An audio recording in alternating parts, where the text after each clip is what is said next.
주의 선하심 주의 선하심 어찌 큰지 모든 만물이 찬양하네 우리 주 하나님 찬양하세 모든 민족과 백성 주의 선하심 주의 선하심 어찌 큰지 모든 만물이 찬양하네 우리 주 하나님 찬양하세 모든 민 두 손을 들고 찬양해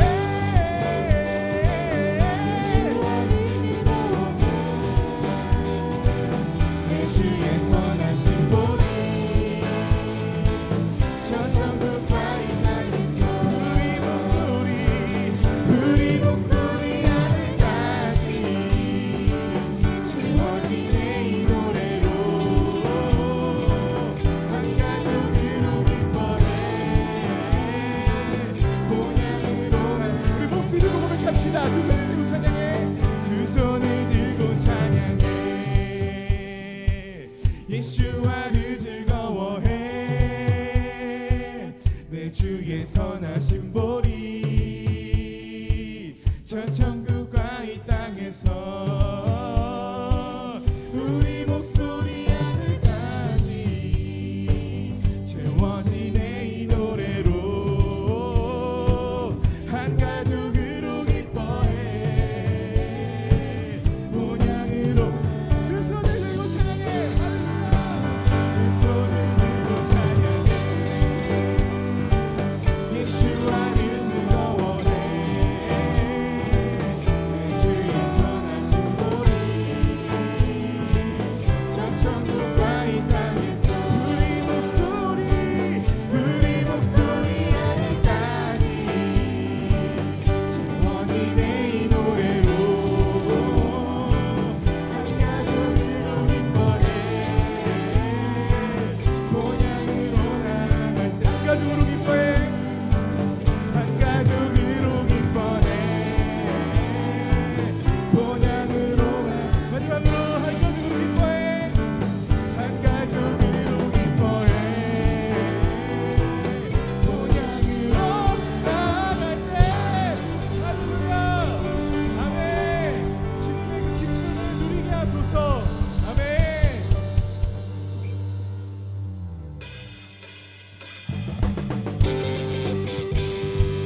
받으소서.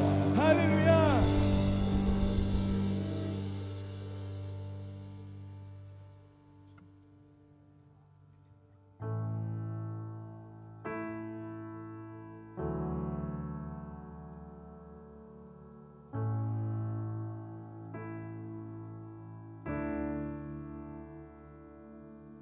주 여호와는 광대하시도다. 그 거룩한 하나님 성에서 찬양할지어다.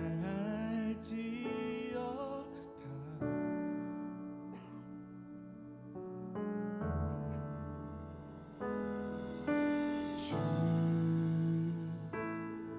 승리 우리에게 주셨도다.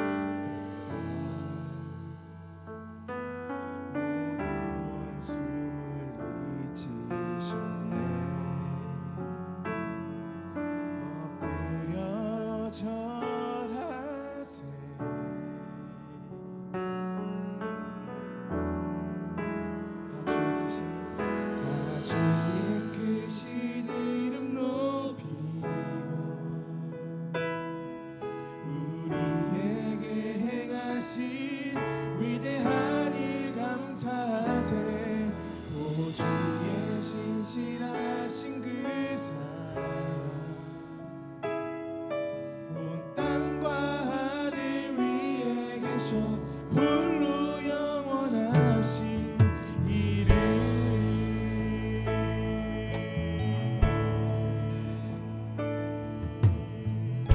그 이름에 능력이 있습니다. 여호와는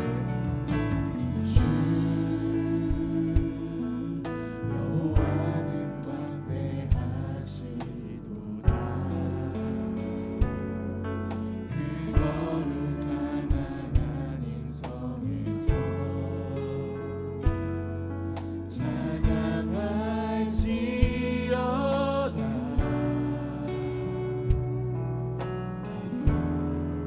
주 승리 우리에게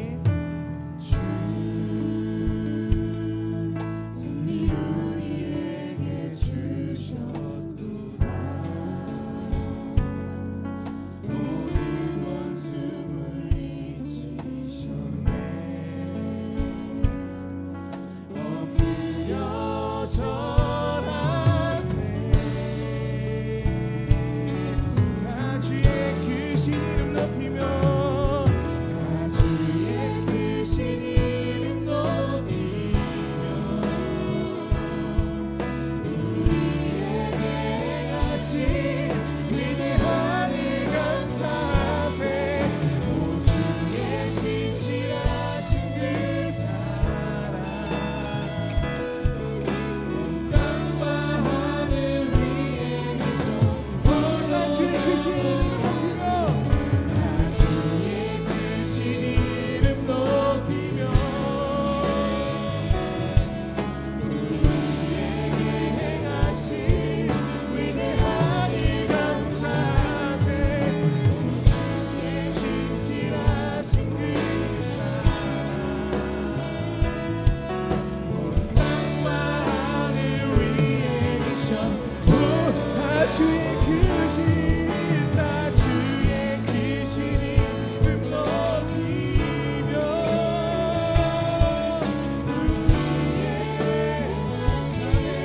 위대한 일 감사하세. 오 주의 신실하신 그 사랑 온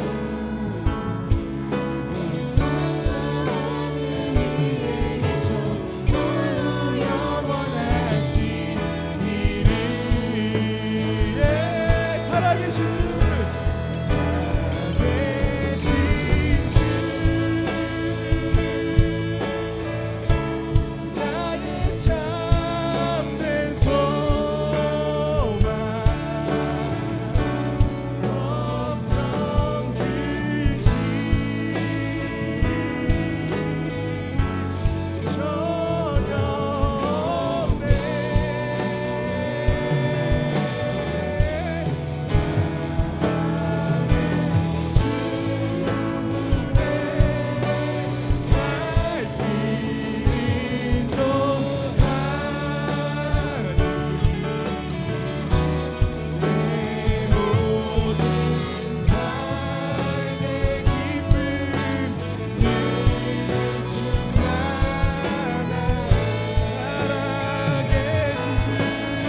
복 주사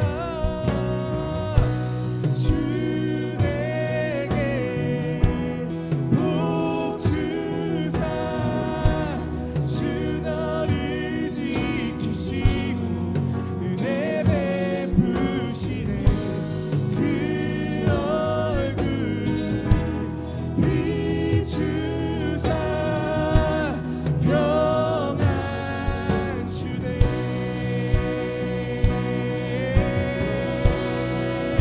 아멘 아멘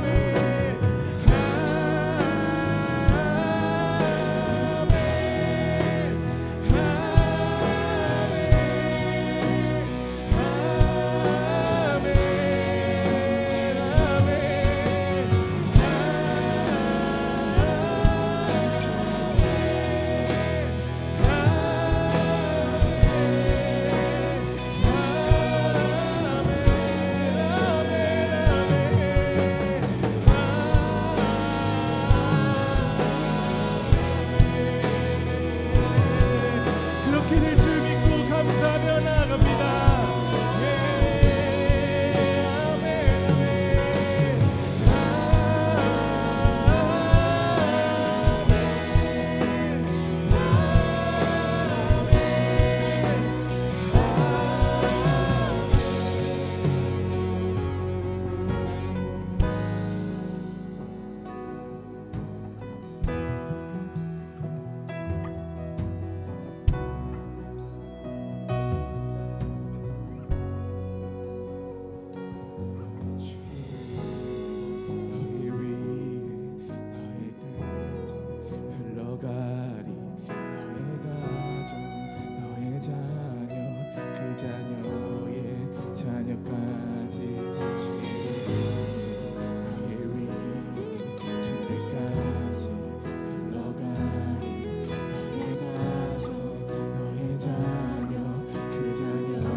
너의 가정 너의 자녀 그 자녀의 자녀 주는 주의 은혜 너의 위에 천대까지 흘러가리 너의 가정 너의 자녀 저 자녀의 주 임재 앞서가며 주의 임재 앞서가며 지키시고 동행하리 둘러싸고 채우시며 주가 너와 아침에도 저녁에도 아침에도 저녁에도 너의 모든 주님에도 슬플 때도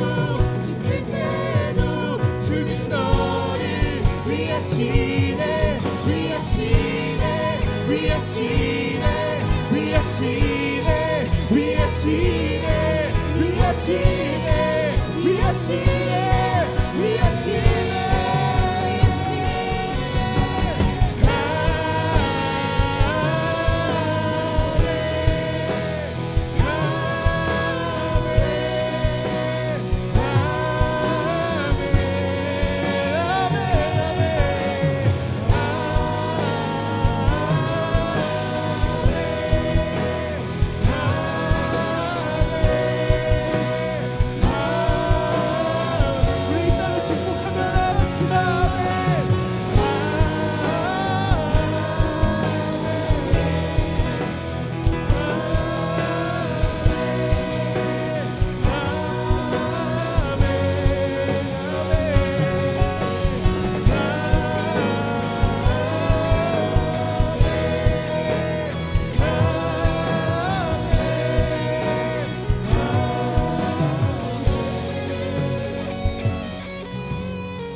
우리 이 시간 축복하며 기도하기 원합니다. 우리의 자녀들에게, 또한 이 땅 가운데에, 또한 저 이스라엘 땅 가운데에, 온 열방 가운데에 주님의 축복이 충만하게 임하기를, 주님의 축복이 그 가정과 모든 자녀와 또 그 자녀의 자녀까지 흘러 넘치게 되기를, 우리가 이 시간 이 나라와 온 주님의 열방과 그다음에 우리 자녀들을 위하여서, 우리 가정을 위하여서 이 시간 축복하며 기도하며 나가시겠습니다. 주여, 주님 감사합니다. 감사합니다. 주님 감사합니다. 주여, 우리 하나님 축복하시고, 주여, 우리 자녀를 축복하시며, 주여, 저 이스라엘 땅을 축복하신 주님의 그 축복을 주여 우리가 원합니다. 주여 우리가 원합니다.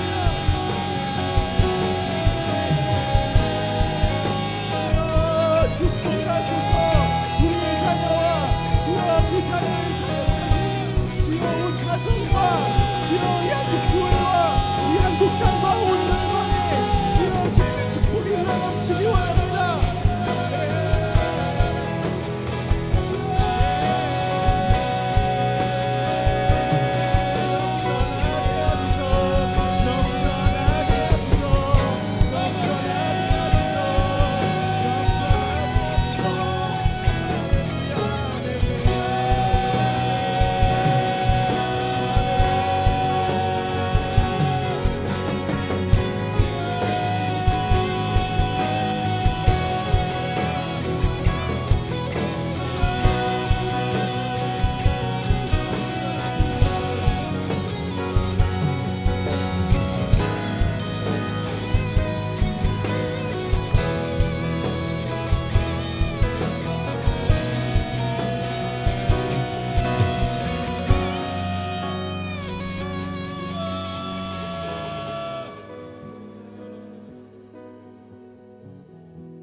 할렐루야. 예준, 민준, 희영이 3남매 스마일 아빠 박종인 형제입니다.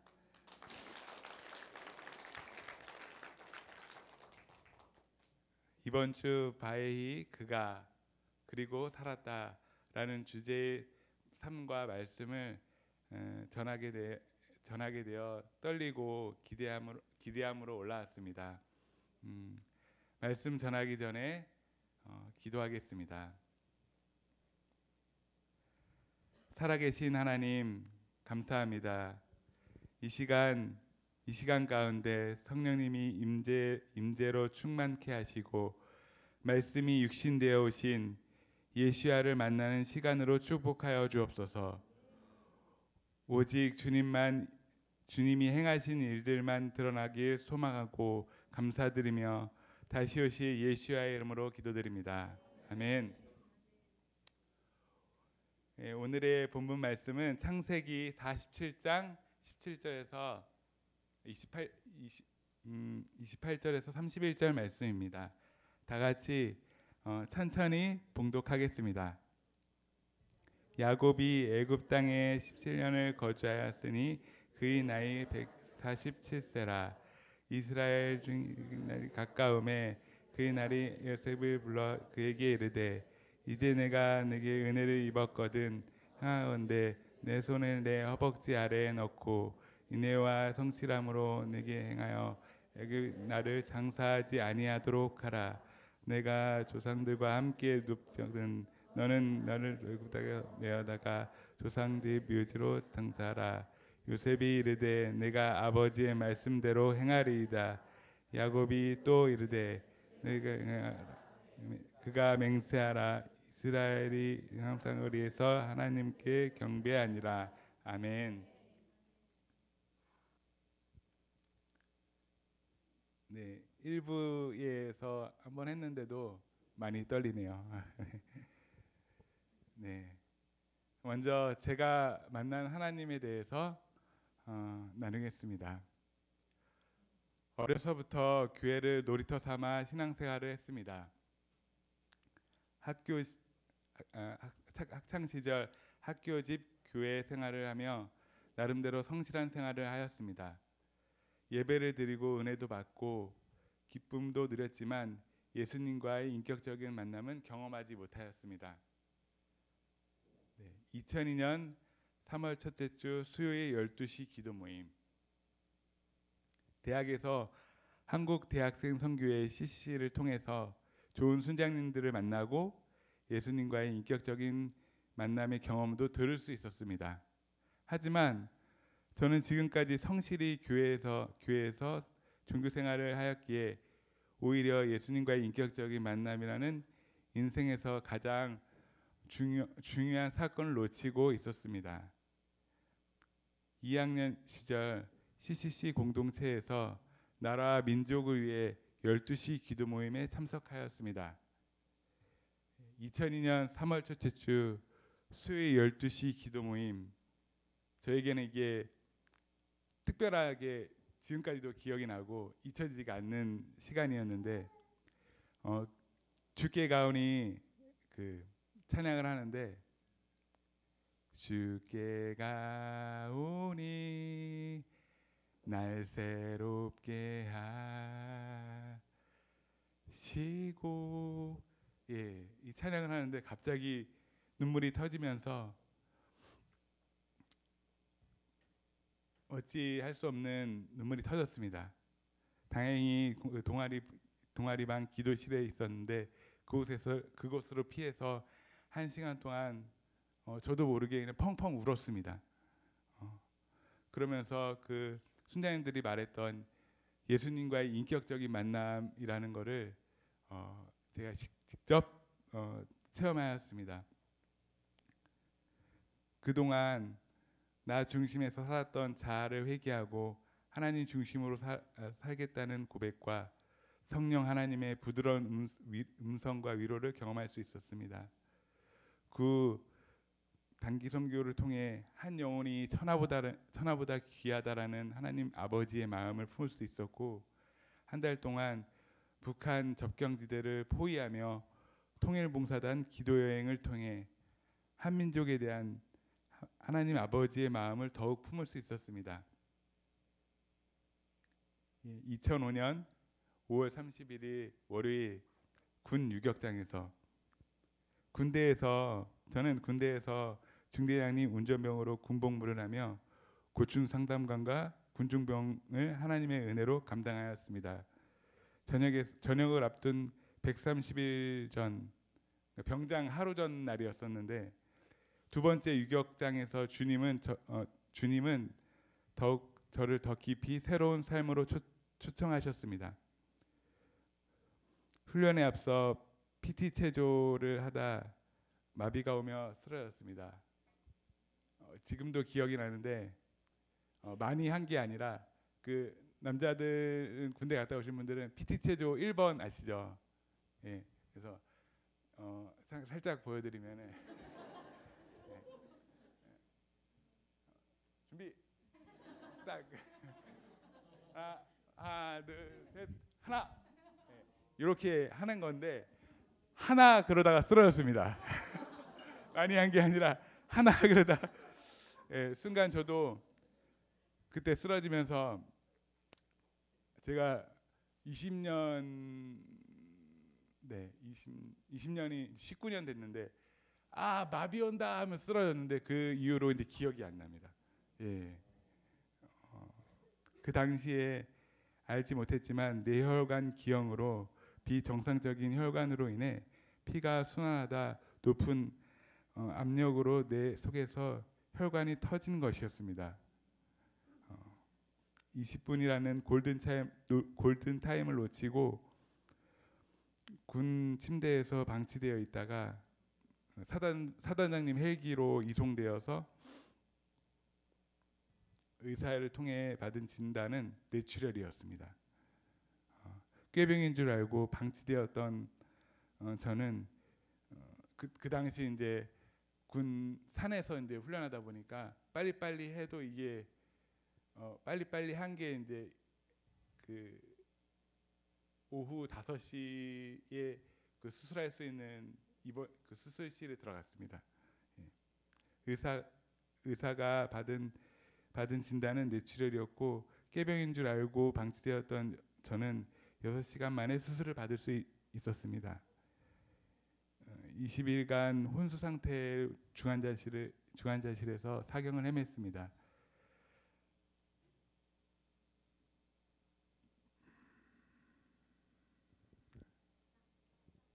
깨어나지 못할 가능성이 크고 만약 깨어나더라도 식물 인간으로 살 것이라고 하였습니다. 제가 이제 다녔던 교회에서 시골 교회에서 교인들이 가깝지 않은 분당까지 기도를 했고 우리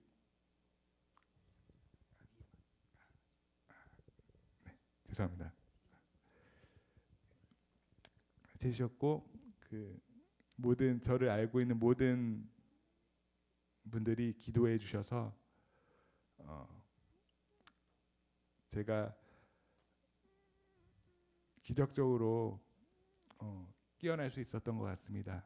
그래서 그때 오셨던 분들이 간절히 기도해 주셨고 그 기도 수첩을 그때 이렇게 비치해 주셔가지고 아직도 그것을 가지고 감사로 살고 그것을 보면서 살고 있습니다. 네. 이 수첩은 그 당시 성도님들의 눈물과 기도를 담은 수첩입니다. 많은 분들이 기도와 눈물이 하늘에 닿았는지 저는 20일 만에 기적적으로 간신히 의식이 돌아왔습니다.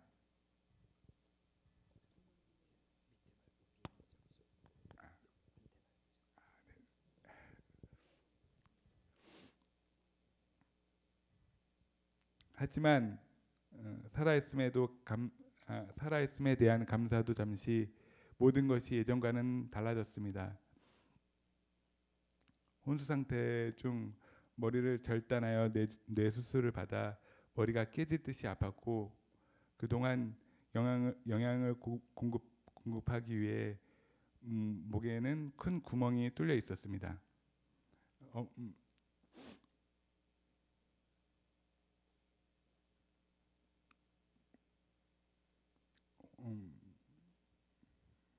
걸음마를 시작하는 어린아이와 같이 혼자 걸을 수도 없었으며 대소변 문제, 혼자 숟가락으로 밥을 떠먹는 것도 힘들었습니다.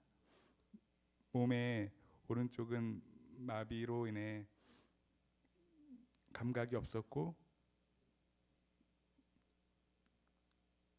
저희 한쪽 눈은 사시가 되어 있었습니다. 무엇보다 상황이 인지가 되지 않았으며 한글을 읽어도 읽혀지지도 깨달아지지도 않아 두려움과 절망감으로 사로잡혔습니다.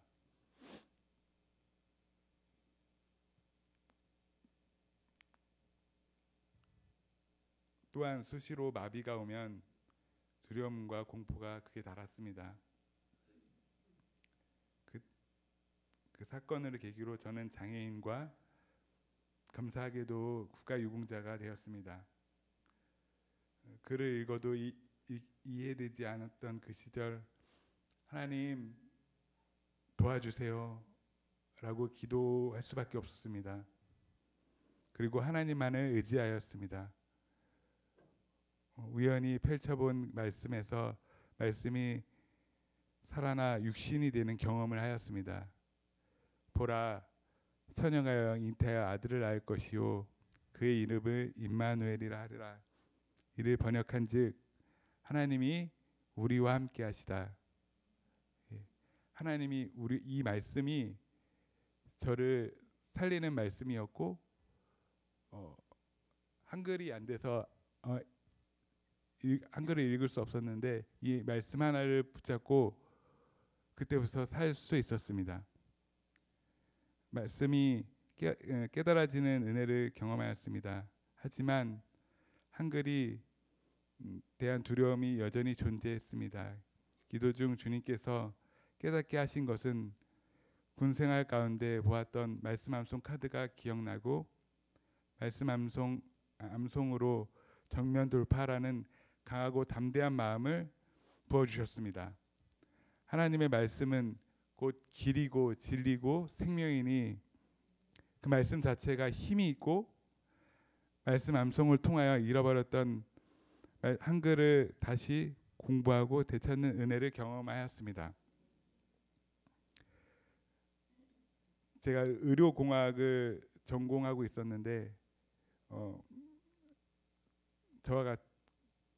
그때 저와 같은 장애인들을 섬기기 위해서 2007년 사회복지학과로 전과하며 복학을 하였습니다. 여전히 학업에 대한 어려움이 컸지만 부르심의 소망함과 감사함으로 견딜 수 있었습니다.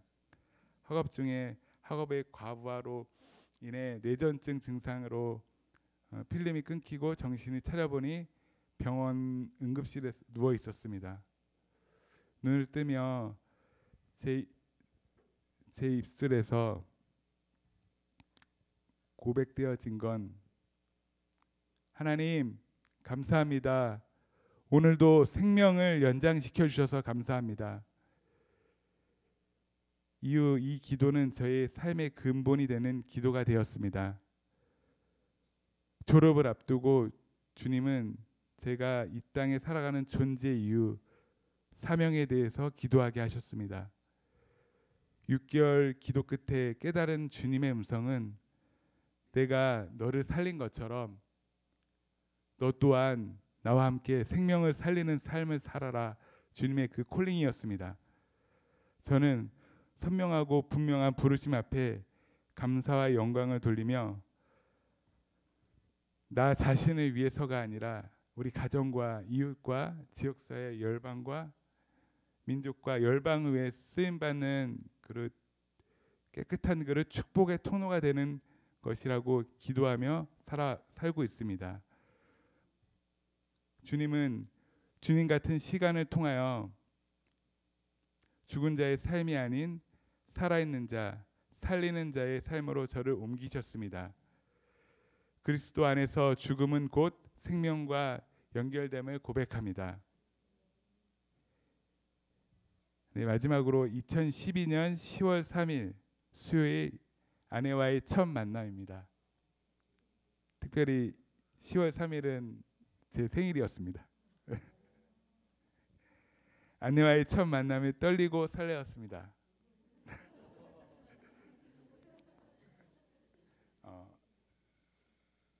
저는 이제 그 24살에 쓰러지면서 누구와 이렇게 연애를 한 적이 처음이었기 때문에 아내가 처음이자 마지막인 여자여서 조금 아쉬움도 있지만 너무 감사하며 만족하고 살고 있습니다. 네, 그리하였기에 더욱 아내에 대한 그 만남에 대해서는 간절한 기도와 소망이 있었습니다. 불편한 몸과 볼품없는 저의 모습을 보며 내가 과연 결혼을 할 수 있을까? 라는 두려움이 있었지만 모든 걸 주님께 맡기고 기도하고 있었고 주님의 마음에 합한 자라는 만남을 기대하며 기도하였습니다. 이 사진은 아내와 교제 중인 찍은 사진입니다. 네, 눈이 살짝 들어가 있죠. 일부러 그렇게 아니었습니다. 네, 이 사진을 본 저희 아이들이 저의 모습의 사진을 번갈아 보면서 한 말이 못생겼어 말하며 엄마를 향해 의아한 목소리로 아빠랑 왜 결혼했어? 라고 말을 하며 한창 웃었던 기억이 생각이 납니다. 저희 외모를 보지 않고 제 마음에 계신 성령님을 보고 여기까지 기쁨으로 함께 온 아내는 하나님이 주신 가장 큰 선물입니다. 또한 3남매 선물로 주셔서 생명을 살리는 삶으로 3남매를 양육하며 2년 가까운 시간 동안 육아휴직을 내어 아내도 살리고 아이들도 축복하는 삶으로 인도하십니다. 그 축복과 같은 시간을 통해 그 죽음과 같은 시간을 통해 십자가를 만나고 그 죽음에 동참함으로 부활의 기쁨과 승리를 누려가고 있습니다. 내가 죽지 않고 살아서 여호와께서 하시는 일을 선포하리로다. 시편 118편 17절 말씀. 우리 사랑하는 성도 여러분들의 남은 삶 가운데도 나는 죽고 그분이 사시는 죽은 자의 삶이 아닌 나는 죽고 그분이 사시는 죽은 자의 삶이 아닌 살아있는 자, 살리는 자의 삶이 되시길 그 바예의 삶이 이루어지길 축복합니다. 마지막으로 저보다 더 메시지가 많은 저희 아름다운 아내를 저희 집에서는 김선지자라고 제가 모시고 있는데 우리 김미영 자매님이 나머지 메시지를 나누겠습니다.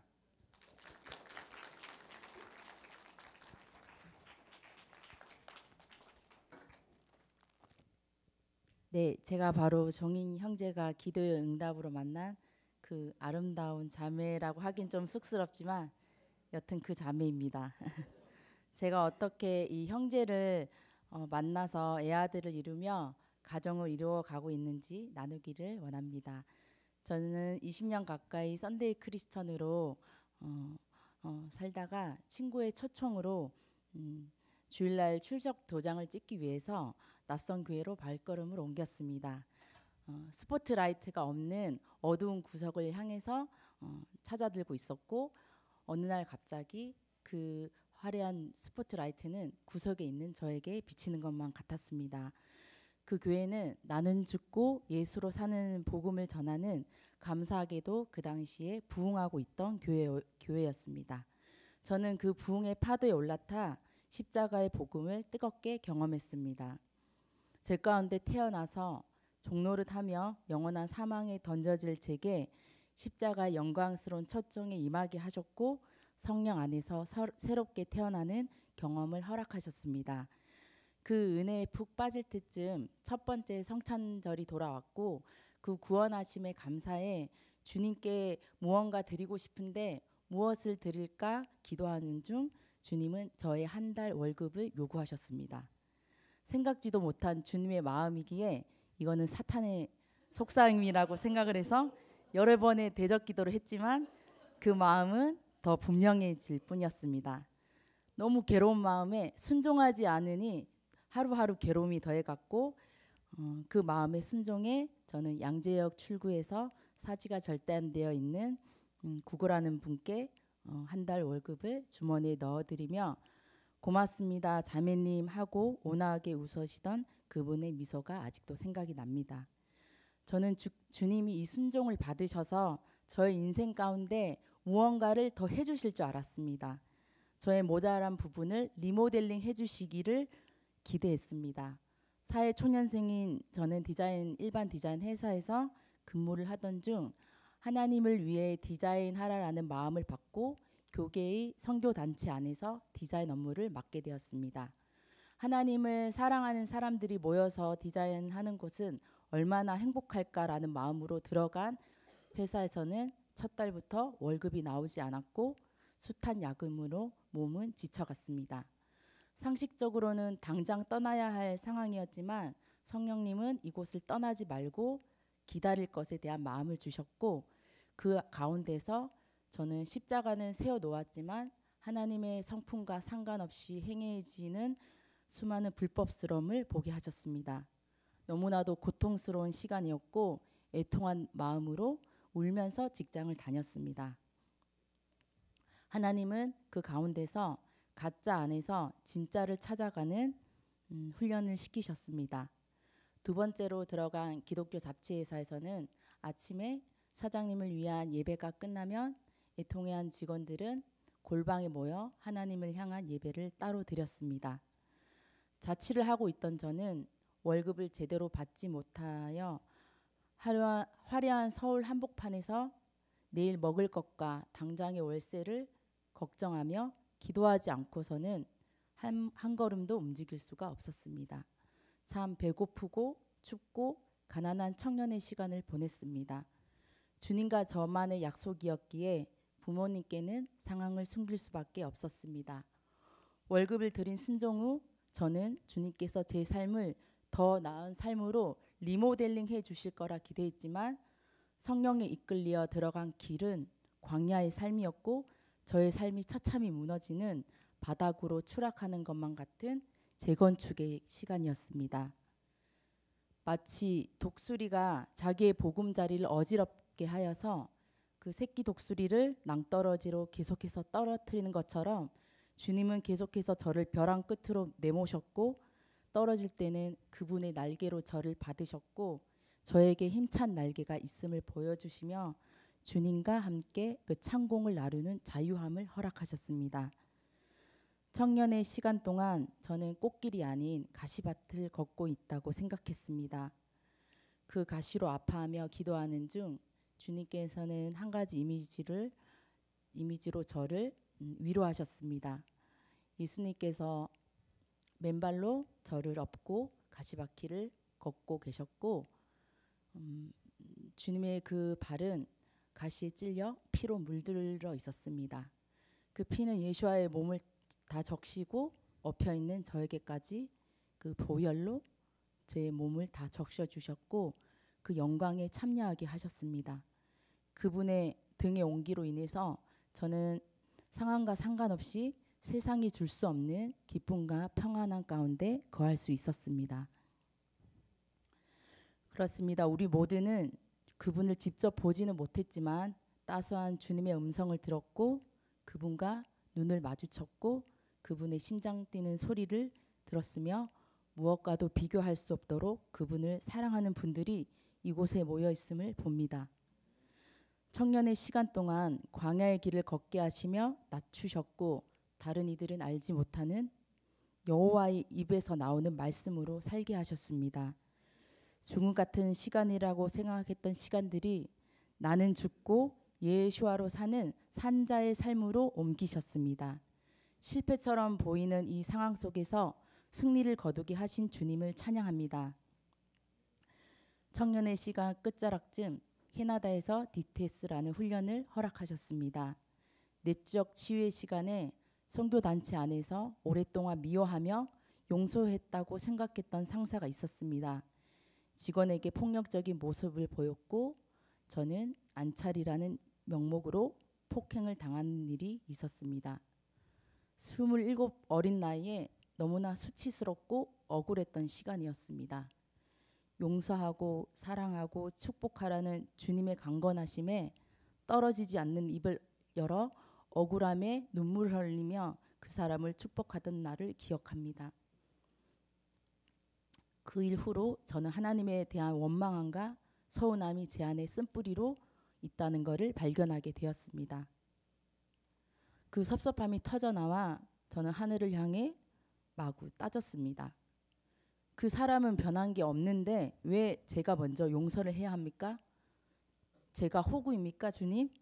왜 힘든 일은 제게 먼저 하라고 하십니까? 지혜의 주님이시기에 제가 이해할 수 있는 어떠한 논리로 깨닫게 해주실 줄 알았습니다. 한참을 눈밭에서 하나님과 실랑이를 하고 있는데 제게 울려 퍼진 주님의 음성은 미영아 미안하다는 주의 마음이 들렸습니다.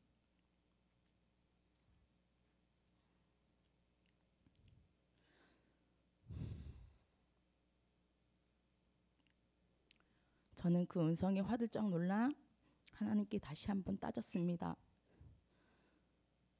창조주신 하나님이 먼지 같은 저에게 어떻게 그렇게 말씀을 하십니까? 그 고백과 함께 저는 눈밭에 구름에 오열했고 그 눈물과 함께 목회자들을 향한 미움과 원망이 씻겨져 나감을 경험했습니다. 당신보다 더 저를 낮게 여기시는 그것이 예수와의 이해할 수 없는 마음이셨습니다. 그리고 이마가 찢겨져 급히 수술실로 들어가며 울고 있던 딸아이를 다치지 않게 냉정하게 꽉 붙잡고 바늘과 실로 꿰매어야 하는 아버지의 마음에 관한 설교가 생각나게 하셨고 냉정해 보이리라 만큼 저에게 그 상황을 허용할 수밖에 없는 아버지는 이해하지 못하는 딸에게 미안하다고 하신 예화가 생각이 났습니다. 훈련을 마치고 집으로 가보니 대학 동창의 결혼 초청장과 마주했습니다. 대한민국에서 제일 잘 나가는 광고기획사에서 취업을 해 화려한 드레스를 입은 친구는 저에게 초청장을 보냈고 그 모습의 씁쓸함을 감출 수가 없었습니다. 주님, 저도 세상 가운데 선배들의 연주를 잘 타서 디자인 실력을 키웠다면 저렇게 잘 나갈 수 있었겠죠? 선교단체에서 이리 치이고 저리 치이고 월급도 못 받고 건강도 상하고 실력은커녕 저에게는 아무것도 남은 게 없습니다. 라고 한숨 섞인 기도를 했을 때 주님은 네가 나를 소유한 것만으로도 충분하지 않겠니? 라는 마음을 주셨습니다. 여호와는 나의 목자시니 내게 부족함이 없으리로다. 시편 기자와 같이 고백하게 하셨습니다. 그 한숨 섞인 기도와 험난했던 시간을 보상이라도 하듯 예배하는 귀한 기독교 회사로 들어가게 하셨고 행복한 직장 생활을 허락하셨습니다. 주님은 바닥에서 경험하며 계속적으로 훈련시키신 것은 보여지는 어떠한 사역에 쓰임받기 위함이 아닌 예수와의 다시 오심을 준비하라는 마음이었습니다. 이러한 가정을 허락하심도 결국엔 깨끗한 예복을 입고 어린 양의 혼인잔치에 합당한 자로 서기 위한 과정인 것을 고백합니다. 어려움의 시간들을 통해서 불화했던 가정으로 인한 트라우마와 상처와 아픔, 열등감으로 묶여있는 나귀와 같은 저를 풀어주시고 주가 쓰시겠다 하라 라고 할 때 주님을 등에 태운 나귀가 되어서 주님이 원하시는 곳으로 가기를 원합니다. 그분이 저를 업고 가시밭을 걸으셨던 것처럼 화려하지 않고 흠모할 게 없는 모습이지만 그분을 태운 나귀가 되어서 그 길을 가기를 소망합니다. 남편과 또한 시어머니와 애아들을 이루고 이스라엘을 깨닫게 하신 일에 대해서 나누겠습니다. 30이 넘어가니 옆구리에 허전함이 계속되었고 어딘가에서 예배하고 있을 배우자를 위해 기도하며 기다리는 중 교회 친구의 소개로 해맑은 미소의 형제를 처음 만난 날을 기억합니다. 너무 실없이 계속 웃어서 황당하기도 했지만 그 형제는 몸이 많이 불편한지 오른쪽을 절뚝거렸고 한쪽 눈의 눈동자는 돌아가 있었습니다. 보라, 처녀가 잉태하여 아들을 낳을 것이요 그의 이름은 임마누엘이라 하라 라는 말씀을 제게 읽어보라 권하였고 저는 첫 만남에 자신의 아들을 낳아달라는 얘기인가? 하며 속으로 피식 웃었습니다. 결국 그렇게 되긴 했습니다만 귀한 형제라 여겼지만 너무 어리숙하고 센스도 없고 커피 한 잔 시킬 줄 몰랐습니다. 그 모습이 이성적으로 끌리지 않았습니다. 몇 번의 만남 후 이성적인 감정이 생기지 않아 주님께 정리를 해야겠습니다 라고 도장을 찍기 위해서 기도를 드리는 중 저에게 주셨던 마음은 네가 왜 변할 것들을 보고 그 형제를 판단하느냐, 변하지 않을 그 마음의 중심, 그 안에 살아계신 성령님을 보아라는 주님의 마음에 당황스러웠고 내 편이 아니 그 사람 편에 드는 그 사람이 궁금해졌습니다. 그 당시 남편은 어려운 시간을 은혜로 통과하는 중이었고 건강도 직장도 물질도 아무것도 없는 상태였습니다. 그 사람과의 데이트를 시작하기 전 내니 두려워 말고 물 위를 걸으라는 말씀을 주셨고 그 말씀이 참 씁쓸하고 달갑지 않았습니다. 이제 막 시작하는 연인들에게 너는 물된 동상 같겠고 이런 축복의 말씀을 주기에도 부족한데 물 위를 걸으라는 말씀은 이제 청년의 때 쉽지 않은 시간을 지난 저에게 또 믿음의 경주를 해야 한다는 부담감으로 다가왔습니다. 형제와 정식으로 교제를 하기로 한 날 집으로 돌아오는 길 지하철 안에서 하염없이 눈물이 흘렀습니다. 믿음 좋은 장로님 가정에 직장도 좋고 건강한 믿음의 형제를 만나기를 원했는데 이 모든 것들을 물에 흘려보내는 것 같아 너무 아까워서 눈물이 났습니다. 그때 성령님께서 마음을 두드리신 것은 네가 나로 인해 한 순종으로 내가 너에게 갑절로 부으리라 라는 마음을 주셨습니다. 그 갑절이 무엇인지 제 삶에 항상 물음표로 남아 있었습니다. 연애와 결혼의 과정이 무리를 걷는 시간이었지만 형제라 만나 예배하고 교제하며 성령 안에서 행복한 시간을 보냈습니다. 지금 그 형제의 상황을 말씀드리자면 보시다시피 많이 건강해졌고 안정된 직장도 가졌고 때마다 물질도 허락하시고 보석 같은 새 자녀도 주셨습니다. 주님의 말씀 그대로 변할 것들을 다 주님 안에서 변하게 하셨습니다. 이렇게 남편과 저는 죽음과 같은 시간을 통과하며 죽은 자의 삶이 아닌 산 자의 삶으로 이끌어 가셨고 성령 안에서 화평하며 애하드하게 하셨습니다. 다음은 저희가 이제 한세사람 교회로 인도하심을 받은 과정을 나누겠습니다. 그즘 저희 가정에 출석하던 교회는 종교 통합 문제의 복판에 있는 교단이었고 저희들은 찜찜한 마음은 있었지만 믿음의 터전이 있던 곳이라 쉽게 발걸음을 옮기지 못할 때 주님은 떠나라는 마음을 주시고 복을 찾아 떠나지 말고 너희가 가는 곳이 복이 될 것이다 라는 말씀을 붙들고 떠나게 되었습니다. 남편과 가정에서 예배 중 갑자기 절기에 대한 궁금증을 주셨습니다. 예수와께서 절기를 성취하시며 초림 때 오셨던 것처럼 주님의 재림 또한 절기를 성취하시며 오시지 않을까라는 궁금증에 이런저런 설교도 찾아 듣고 많은 책들을 접하게 하셨습니다. 설교를 듣는데 한 세 사람이라는 단어가 심상치 않게 귓가에서 계속 맴돌았습니다. 한 사람도 아니고 세 사람도 아닌 한 세 사람은 도대체 무엇일까? 검색 중 벌판에서 혼자 예배하고 계신 덥수룩하게 계신 서경석을 닮은 강대희 목사님을 보게 되었습니다. 벌판에서 혼자 기타를 메고 예배하고 계셨는데 실시간 인원수가 8명이었습니다. 너무 불쌍하게 보였습니다.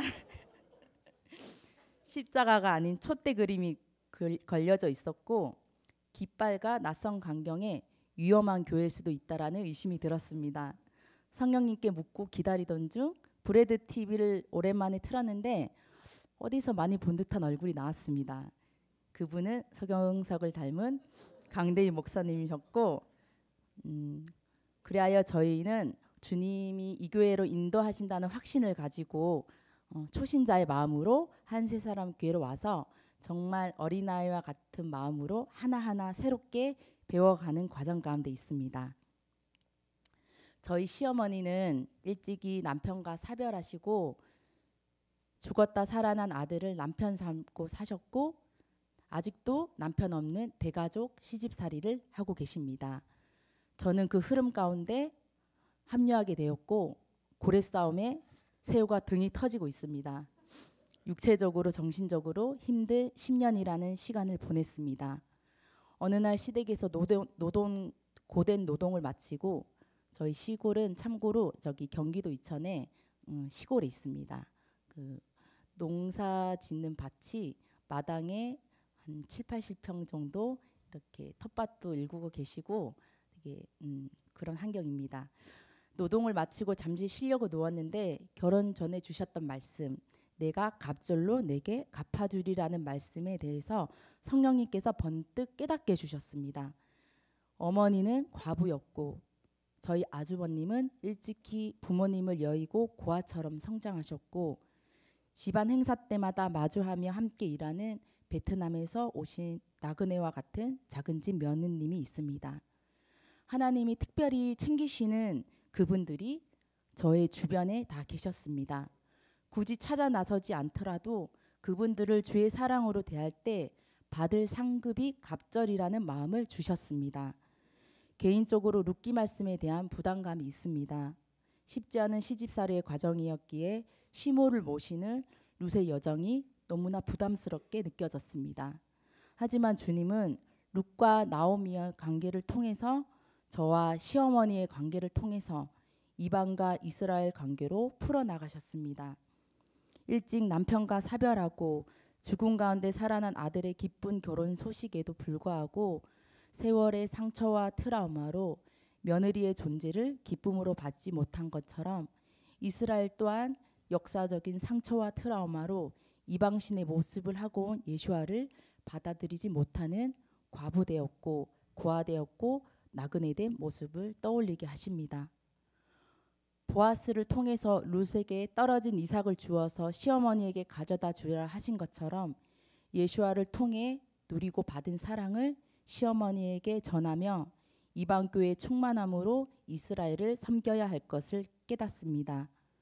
완성된 하나님의 나라에서는 이스라엘이 받을 상급이 갑절이라 하십니다.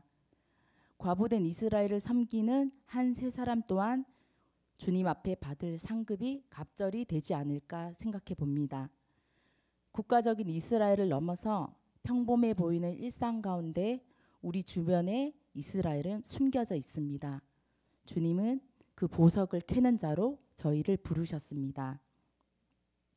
10년째 되던 해 시댁에서 영혼 없이 쌓인 설거지를 하며 투덜거렸습니다. 주님, 이건 너무 비효율적입니다. 저도 나름 꽤 간증거리가 많은데 입도 뻥끗 열지 못하고 부엌 기탱에 처박혀 있는 저의 모습이 참 비효율적입니다. 이런 한숨 섞인 기도가 나왔습니다.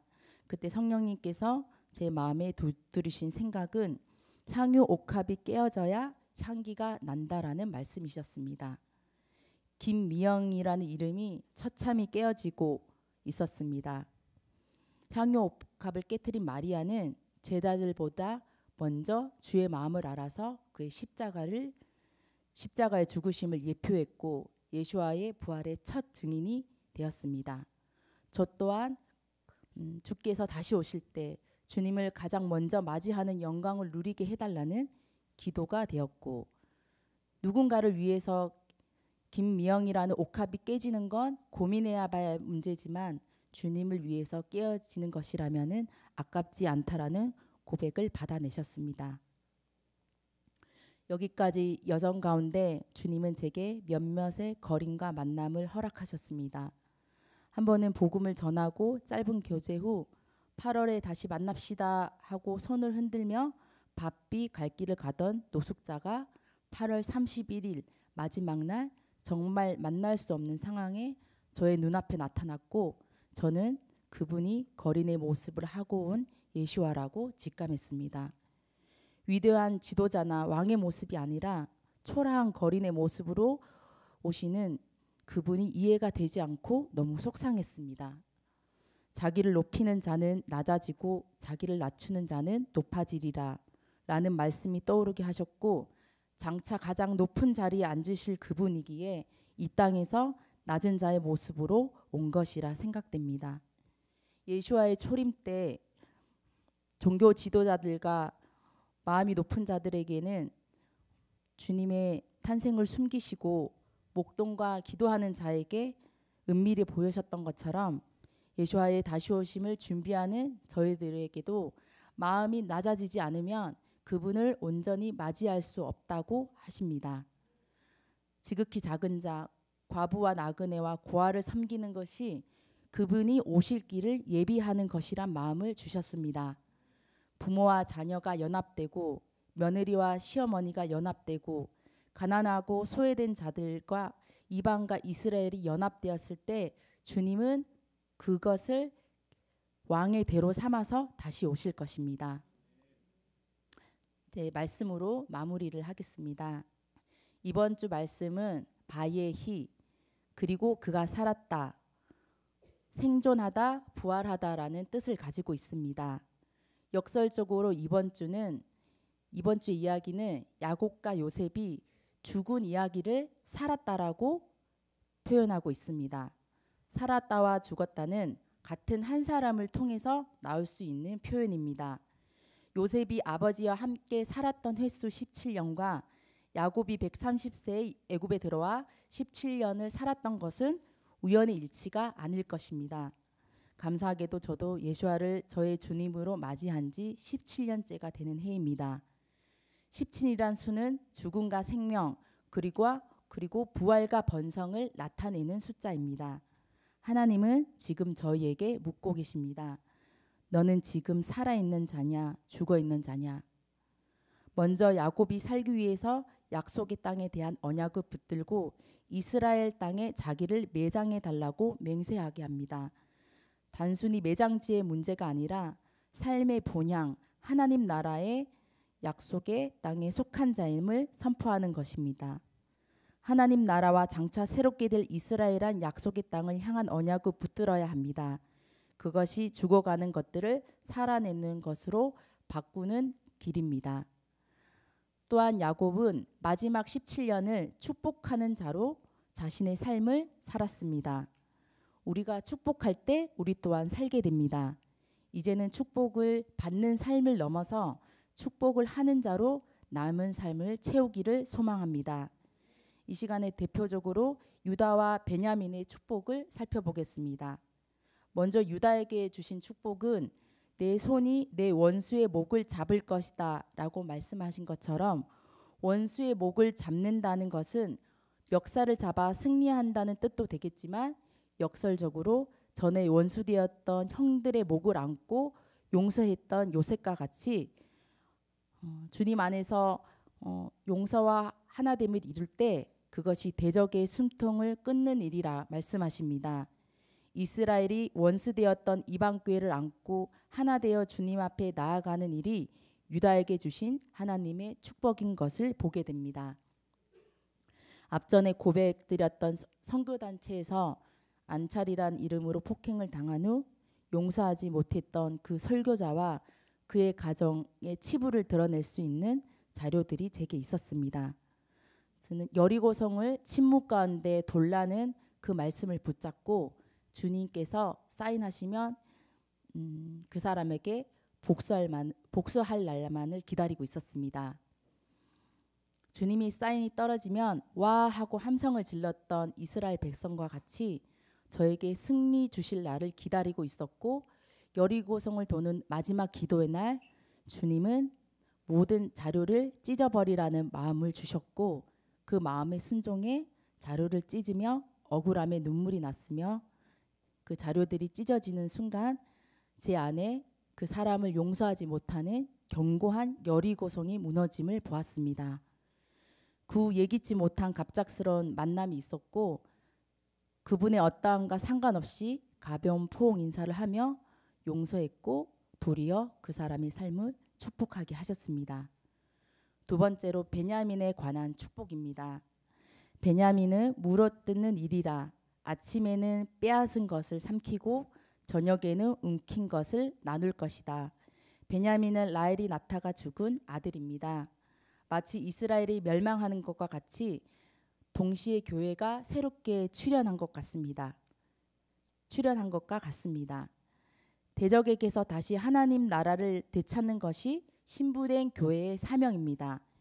교회는 대적에게 빼앗아 온 것들을 자신의 영광으로 취하지 않고 여호와의 곳간에 온전히 드려야 할 것입니다.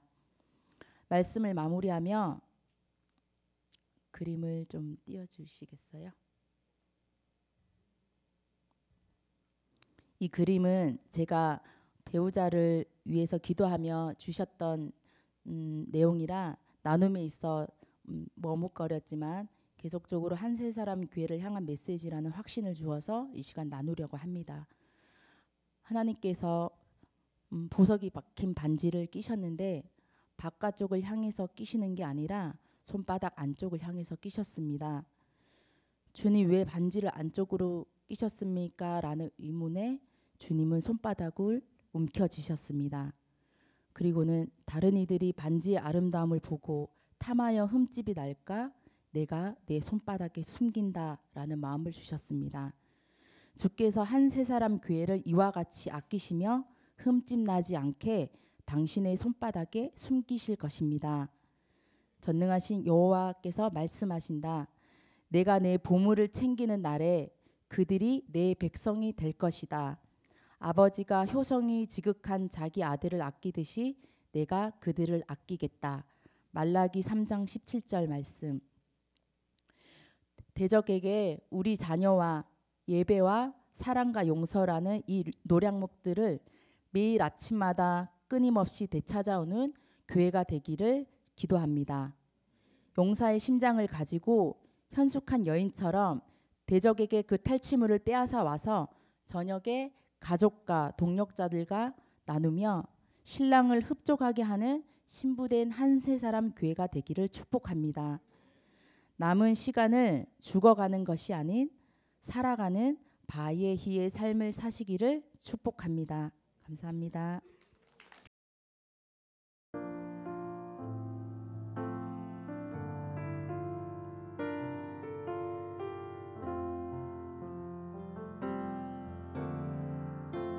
삶의 작은 일에도 그 마음 알기 원하네. 그 길, 그 좁은 길로 가기 원해. 나의 작음을 알고 그분의 크심을 알며 손만 깊은 길로 가기 원하네. 저 높이 솟은 산이 되기보다 여기 오름직한 동산이 되길. 내 가는 길만 비추기보다는 누군가의 길을 비춰준다면 내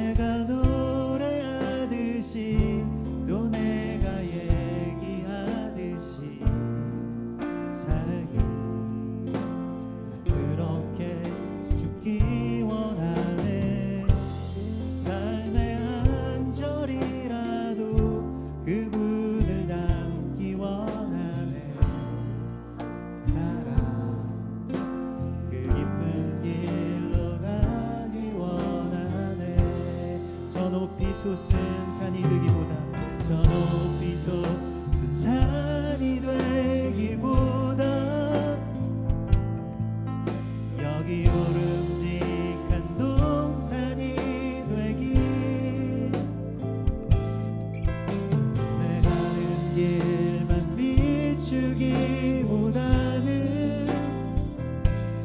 누군가의 길을 비춰준다면 내가 노래하듯이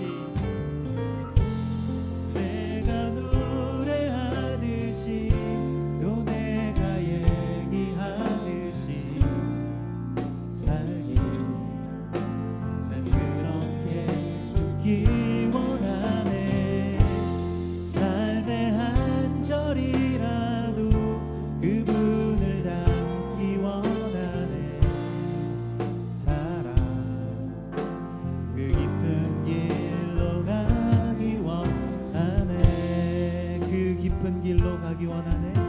그 깊은 길로 가기 원하네. 그 좁은 길로 가기 원하네. 그 좁은 길로 가기 원하네.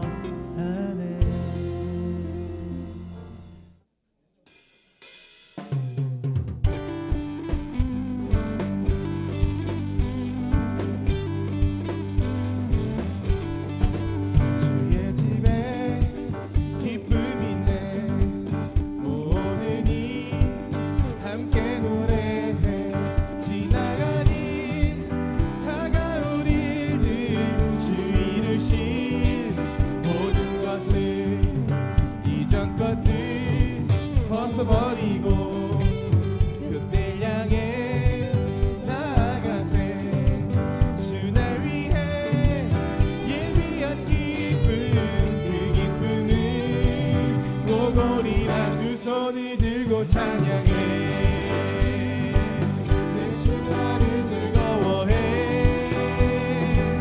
내 주의 선하신 보리 저 천국과 이 땅에서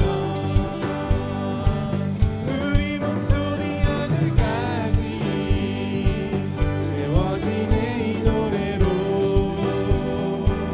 한 가족으로 기뻐해. 본향으로 나아갈 때 우리들이 침묵하면 저돌들이 소리치리. 온 귀족을 주님께 외쳐 바루카바 마라나타. 주 오실 날 더딜지라도 기대하며 기다리네. 올리신 주 다시 오실 때 우리 잔치 시작되네. 두 손을 들고 찬양해.